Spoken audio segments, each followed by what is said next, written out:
북한에서 억류됐다 풀려났지만 안타깝게도 숨진 미국의 한 청년이 있습니다. 이 청년의 유족에게 5억 달러를 배상하라는 미국 법원의 판결이 있었는데요. 이호영 변호사의 뉴스와법에서 이 얘기 자세히 해보도록 하겠습니다. 네, 이 변호사님 어서 오십시오. 네, 안녕하세요. 네, 일단 이 사건 내용부터 한번 다시 짚어주시죠. 네. 2016년 2월 29일에 한 미국 청년이 평양에서 기자회견을 가졌습니다. 이 청년은 울먹이면서 북한의 체제 선전물을 미국으로 반출했다라는 본인의 혐의를 인정했는데요. 이 청년이 바로 버지니아의 대학생 오토 원비어입니다. 네, 원비어는 21세였던 지난 2015년 말 패키지 여행으로 북한에 갔다가 2016년 1월 2일 귀국 비행기 탑승 전에 숙소 호텔에 걸려있던 북한의 체제 선전물을 훔쳤다라는 혐의를 받고 붙잡혀서 억류된 지 약 2달 만에 범죄자로 북한 매체에 등장을 했던 건데요. 원비어는 이후 북한에 17개월간 억류됐다가 지난해 6월 12일에 혼수 상태로 풀려났지만 귀국한 지 약 일주일 만에 숨졌던 그런 사건입니다. 네, 그럼 당시 그 북측에서는 이 원비어한테 어떤 혐의를 들은 건가요? 네, 북한 최고재판소는 원비어에 대해서 양각도 국제 호텔에서 국가의 체제 선전물을 절도했다라는 혐의로 그에게 이게 무서운 혐의인데 국가 전복 음모죄, 우리나라로 치면은 이제 국가보안법 같은 거거든요. 네. 그래서 국가 전복 음모죄로 15년의 노동 교화형에 처한다. 이런 판결을 선고했고요.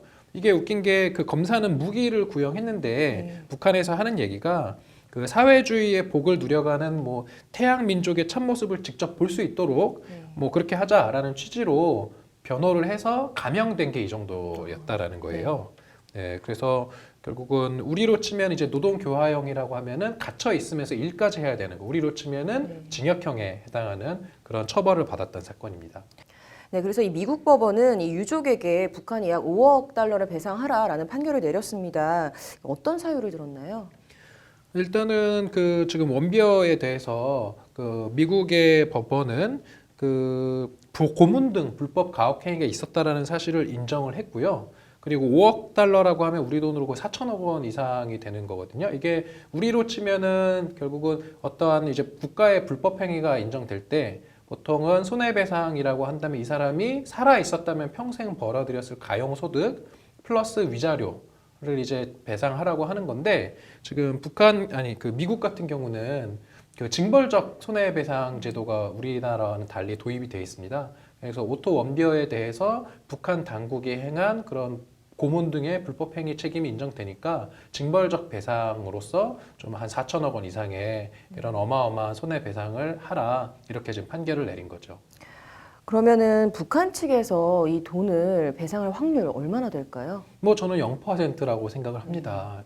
최근에 이제 우리 법원에서도 미쓰비시 중공업이랑 그다음에 신일 철주금에 대해서 강제징용 불법행위에 대한 배상 판결을 내렸지 않습니까? 그것에 대해서 일본 정부도 보면은 물론 이제 이거 같은 경우는 민사기 때문에 일본 기업들이지만 아니 일본 기업에 대해서 배상 판결이 났는데 일본이 국가적으로 나서서 보면 이거는 판결에 대한 배상금 지급하면 안 된다 이런 식으로 나오지 않겠습니까?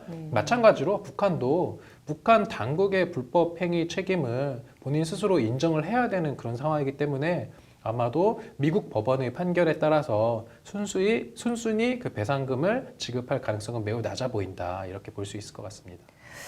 네, 이번 판결이 좀 보면 여러 가지로 좀 의미가 남다른 것 같아요. 그래서 이거 어떻게 좀 봐야 될까요?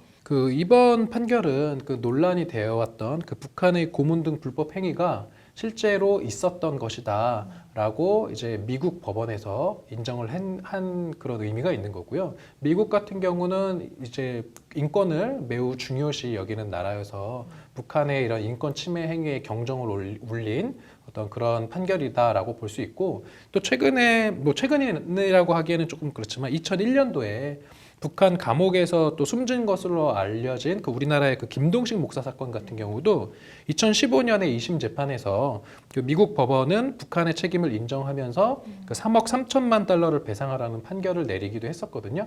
이런 어떤 북한의 인권 침해 행위에 대한 미국 법원의 어떤 강력한 판결이 계속되고 있다라는 점에서 의미가 있는 것 같습니다. 네, 좀 이번 판결을 계기로 이와 유사한 인권 관련 소송들도 좀 진행의 속도가 붙어서 의미 있는 판결이 좀 빨리 나왔으면 좋겠습니다. 오늘 잘 들었습니다.